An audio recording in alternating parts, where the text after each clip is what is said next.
Welcome back to Treehouse. The Weems here with another video. Today I'm going to be talking about something called interoception. This is a term that is used often in neurology when discussing our sensory system as connected to the thalamus in particular, the region of our brain most active with sensory input. So that's temperature, hot and cold, pain, hunger, and all of that. More recently, I've discovered that this term is also significant for those of us who struggle with emotional numbing and disconnection. Blunted affect is a common feature of many different disorders, including PTSD, dissociative disorders, schizophrenia spectrum disorders, depression, cluster B disorders, autism, and many more.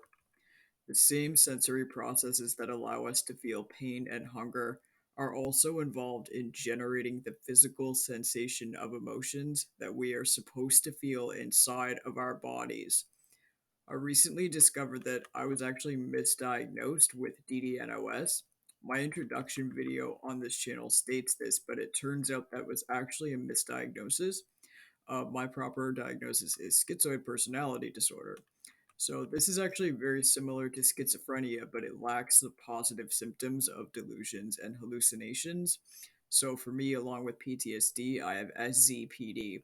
So the biggest symptom of SZPD is blunted affect, avolition, which is a lack of goal-directed behavior, and anhedonia, or a lack of feeling pleasure. This means that I have a very limited internal sensation in my body in general. So I don't feel hunger or thirst or tiredness unless it's extremely pronounced after hours or even days. I don't feel nuanced emotions. I'm not roused to anger or excitement or sadness like other people. I'm very monotone.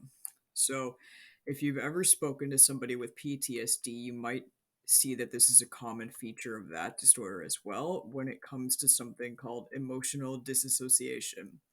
When we endure a trauma, we push down the emotions associated with the event so that we no longer experience those painful sensations.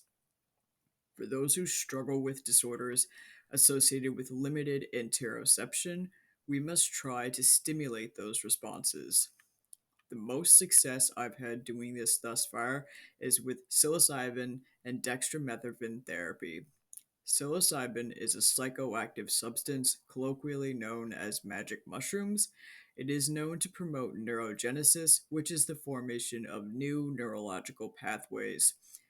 Other therapies that can promote neurogenesis are EMDR, eye movement desensitization and reprocessing via bilateral stimulation, eye movements, cross body movements, and accelerated resolution therapy.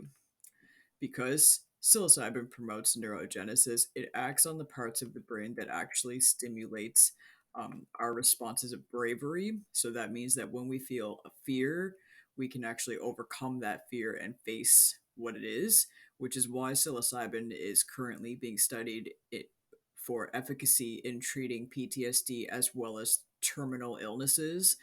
That is, illnesses that will result in death. So, psilocybin has actually been shown to improve the outlook of patients that know that they're going to die. Um, because psilocybin promotes neurogenesis, it allowed me to form new neurological pathways that increased my capacity to feel internal emotional sensations. It wasn't like going from 1 to 10, but rather from 0 to 1. Very dramatic for me, but to others, I'm still quite flat. Dextromethorphan is one of the components of the drug Auvelity. It is a dissociative anesthetic in the same class of drugs as ketamine. Like ketamine, it has efficacy treating trauma through a process of entheogenesis, or the promotion of emotional connectedness with others. For the psilocybin, I took 5 grams of powdered penis envy for one heroic dose and microdosed the remaining 13 grams over a 4-month period for a total of 18 grams. This is a lot of psilocybin usage, and I don't recommend doing this unless you have a lot of experience and medical um, advice as well through talking to a doctor about this. Um, Because I'd never felt emotions before, the first emotion that I got back was remorse, and I actually ended up becoming suicidal. So this does carry risks if you decide to use a lot of psilocybin. A better starting dose is around 2 grams. The dextromethorphan is a drug that I take daily to maintain at 120 milligrams per day. This is the FDA approved dosage. In Auvelity, it is paired with another drug, Wellbutrin or bupropion, but because this inhibits conversion of DXM into DXO, which is a byproduct of metabolization by the enzyme CYP2D6. The DXO is what helps treat the SCPD. I also use this through a process of DXM citrate, which means dissolving the tablets in a solution such as soda. The citrate version creates more DXO, and the DXO is more active on the NMDA receptor, which is what targets things like abolition. So both ketamine and DXM are NMDA antagonists. So, using this drug, I'm able to complete chores, conduct conversations, and actually have some emotional connections with other people. Whereas without it, I am very blunt and inert.